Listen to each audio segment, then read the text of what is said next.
Hello everyone, welcome back to Anitha's art corner. இந்த வீடியோவில் நம்ம டாஞ்சூர் ஸ்டைலில் ஒரு ப்ளவுஸில் வந்து பெயிண்ட் பண்ண போகிறோம். பேரட் மோட்டிவ் வச்சு ஜிமிக்கி ஸ்டைலில் நம்ம பண்ண போகிறோம். இது வந்து ஒரு ஸ்லீவ் வந்து நான் வரைஞ்சிருக்கேன். நான் வந்து முதுகில் வந்து இந்த ஃப்ளாரல் பேட்டர்ன் போட்டனால அதுக்கு ரிலேட்டடாக ஒரு டிசைன் போட்டிருக்காக அப்படி போட்டிருக்கேன். இதுதான் பேக் நெக்கு. இது நெக்கெல்லாம் ஸ்டோன் ஒர்க் பண்ணியிருக்கேன். கீழே வந்து 2 பேரட்டு கொஞ்சம் வந்து ஃப்ளார்ஸ் போட்டு கொஞ்சம் ஸ்டோன் ஒர்க் பண்ணியிருக்கேன். இப்போ அதே இதை வந்து ஸ்லீவில் வந்து எப்படி வந்து பெயிண்ட் பண்ணலான்னு பார்ப்போம். இப்போ இந்த ஜிமிக்கிக்கும் பேரட்டுக்கும் பேஸ் கலர் கொடுத்துட்டு தான் நம்ம பெயிண்ட் பண்ண போகிறோம். இப்போ ஃபஸ்ட்டு லீவ்ஸ்லேருந்து ஸ்டார்ட் பண்ணுவோம். மேலே வந்து கொஞ்சம் லீவ்ஸ் நான் வரைஞ்சி வச்சுருக்கேன். அதில் வந்து கொஞ்சம் லீவ்ஸ் வந்து நான் கலர் பண்ண போகிறேன். கொஞ்சம் இது இன்பிட்வீன் வந்து கோல்டு கலரில் நான் கொடுக்க போகிறேன். இப்போ எதெல்லாம் நம்ம கலர் பண்ண போகிறோன்னு டிசைட் பண்ணிக்கிடணும். கலர் பண்ணுறதுக்கு மட்டும் நம்ம ஒயிட் கலர் வந்து பேஸ் கலர் கொடுத்துருவோம். ஏன் கொடுக்குறோன்னா இந்த துணி வந்து ஒரு டார்க்கர் ஷேடாக இருக்கனால நம்ம கொடுக்குறோம்.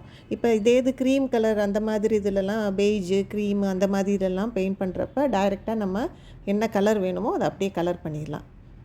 இப்போ pink, dark blue, black, dark green இந்த மாதிரிக்கெல்லாம் கட்டாயம் நீங்கள் பேஸ் கலர் ஒயிட் கொடுத்துட்டு தான் பெயிண்ட் பண்ணணும். இப்போது லீவ்ஸ்க்கெல்லாம் ஒயிட் கலர் கொடுத்து முடிச்சாச்சு. நெக்ஸ்ட்டு பேரட்டுக்கும் நம்ம பேரட்டோட பாடி ஃபுல்லாகவே நம்ம ஒயிட் கலர் வச்சு கவர் பண்ண போகிறோம். பெயிண்ட் வந்து நீங்கள் அப்படியே பாட்டிலேருந்து எடுத்தும் யூஸ் பண்ணலாம். உங்களுக்கு கன்சிஸ்டன்சி டவுட்ஃபுல்லாக இருக்குன்னா ஒரு பேலட்டில் கொஞ்சமாக எடுத்துகிட்டு ஒரு 1-2 ட்ராப் மீடியம் ஆட் பண்ணிவிட்டு கூட நீங்கள் பெயிண்ட் பண்ணலாம்.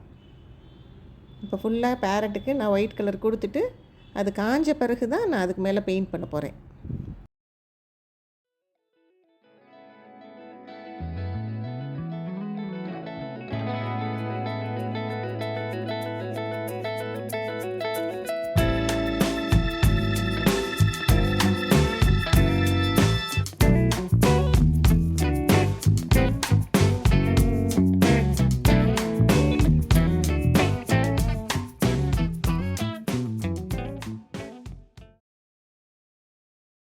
இப்போ நெக்ஸ்ட்டு வந்து பேர்ல் மெட்டாலிக் கோல்டு கலர் எடுத்திருக்கேன். இது கேமல் கம்பெனிலேருந்து வருது. அதை வச்சு நம்ம மேலேருந்து அந்த க்ரீப்பர் மாதிரி அந்த கொடி பேட்டர்ன் மாதிரி போட்டிருக்கோம்ல அது எல்லாமே அந்த ஸ்வெல்ஸ் அதெல்லாமே நம்ம கோல்டு கலர் வச்சு நீங்கள் ஒரு தின் ப்ரஷ்ஷை வச்சு கூட போட்டுக்கிடலாம். கோல்டு போட்டுட்டு நெக்ஸ்ட்டு வந்து ஜிமிக்கி வந்து நம்ம ஃபுல் அண்ட் ஃபுல் கோல்டு கலரில் ஒரு பேஸ் கோட் மாதிரி அடிச்சுக்கிடணும். அடிச்சுட்டு அதுக்கு பிறகு தான் நம்ம அந்த மக்கு ஒர்க்கு மாதிரிலாம் அது பண்ணணும். இப்போ பேரட்டோட பீக்கு எல்லாமே நான் கோல்டு கலர்லேயே நான் கொடுத்துட்டேன். நெக்ஸ்ட்டு ஜிமிக்கியில் என்ன டிசைன் இருக்கோ நீங்கள் அதை அப்படியே அவுட்லைன் பண்ணிவிட்டு நீங்கள் டைரெக்டாக கோல்டை வச்சு அப்படியே பெயிண்ட் பண்ணிடலாம்.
நம்ம நெக்ஸ்ட்டு பேரட் வரைய போகிறோம். அதற்கு நான் எடுத்துருக்க colours fluorescent green, dark green and lemon yellow. Fluorescent green வந்து நியான் கலர்ஸ்ன்னு தனியாக ஒரு பேக்கில் வரும். அது எல்லாமே ஃப்ளூரசன்ட் பிங்க்கு, ஆரஞ்சு, க்ரீன் அந்த மாதிரி கலர்ஸாக வரும். அந்த க்ரீன் வந்து பிரைட்டாக இருக்கும். அதனால் அந்த நியான் க்ரீன் எடுத்திருக்கேன். ஃபஸ்ட்டு வந்து இதில் வந்து நம்ம லெமன் எல்லோ வச்சு அந்த பாடி ஃபுல்லாகவே நம்ம ஒரு பேஸ் கலர் வந்து அடிச்சிட போகிறோம். அதுக்கப்புறமா நம்ம சைடில் க்ரீன் கலர் வந்து கொடுத்து ஷேட் பண்ண போகிறோம். இப்போ லெமன் எல்லோ வச்சு நான் ஃபுல்லாக பேரட்டுக்கு கலர் கொடுத்துட்டேன்.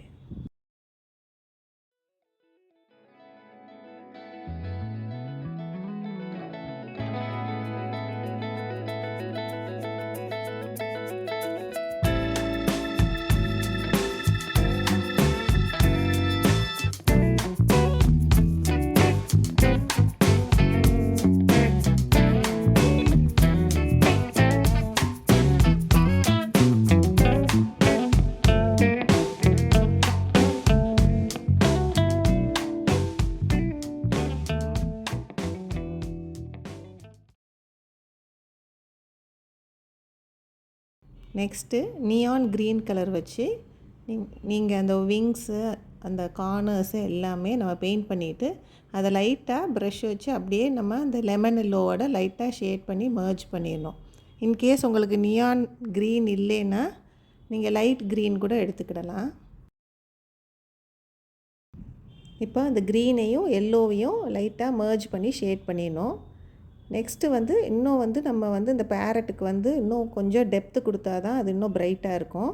அதுக்காக நெக்ஸ்ட்டு ஒரு darker shade of green, any darker shade of green எடுத்துகிட்டு திருப்பியும் கார்னர்ஸ், அந்த விங்ஸு, டெயில் பார்ட்டு, தலை, இது எல்லாமே கார்னர்ஸ் இன்னும் கொஞ்சம் டார்க்கர் ஷேடு வச்சு ஷேட் பண்ண போகிறோம். அப்போ தான் அந்த விங்ஸு, டெயில் எல்லாம் ப்ராமினெண்ட்டாக நல்லா தெரியும். உள்ளே அந்த எல்லோ கலர் அப்படியே வச்சுக்கிடணும், ரீட்டைன் பண்ணிடணும். அதில் நிறைய க்ரீன் கலர் கொண்டு போய் சேர்க்கக்கூடாது.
நெக்ஸ்ட்டு நான் ஃபெவிக்ரில் கோல்டு அவுட்லைனர் வச்சு அந்த ஜிமிக்கிக்கு என்ன டிசைன் வேணுமோ அதெல்லாமே நம்ம அவுட்லைன் பண்ணிவிட்டு ஒரு சில இடத்த மட்டும் நம்ம எம்போஸ் பண்ணி திக்காக நம்ம போட போகிறோம். சின்ன சின்ன டிசைன்ஸ் சிலதெல்லாம் நம்ம அப்படியே கண்டினியூஸாக அதை நல்லா ப்ரெஸ் பண்ணிகிட்டே ரிலீஸ் பண்ணோம்னா அப்படியே ஃபில் பண்ணிடணும்.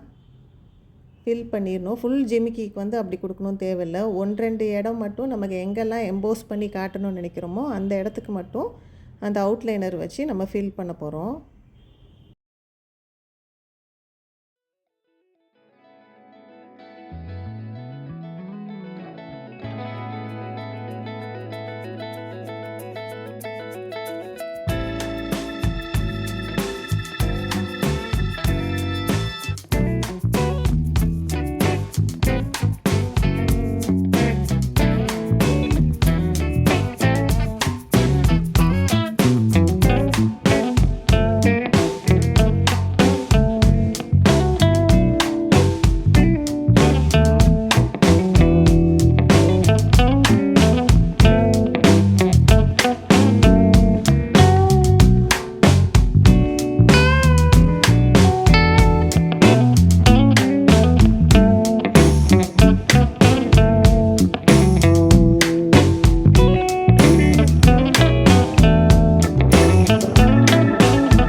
இப்போ ஸ்டோன்ஸை எப்படி ஃபிக்ஸ் பண்ணலான்னு பார்ப்போம்.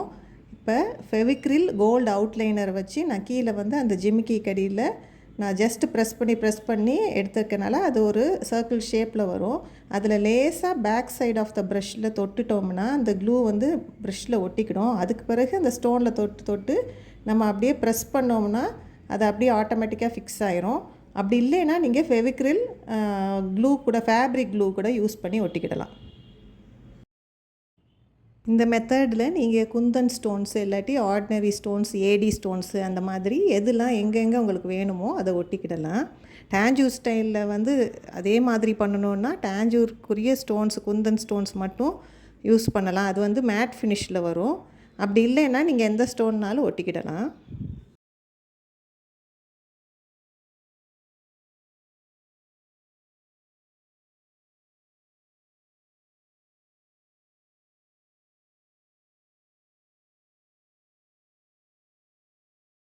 இப்போ இந்த ஸ்டோன்ஸ் எல்லாம் ஸ்டிக் பண்ணுறப்ப ஒன்று மட்டும் நம்ம மைண்டில் வச்சுக்கணும். அந்த பெயிண்ட் வந்து கொஞ்சம் வெட்டாக இருக்கப்பே அதை வந்து ஃபிக்ஸ் பண்ணிட்டா நல்லா அந்த க்ளூவோடு ஒட்டிக்கிடும்.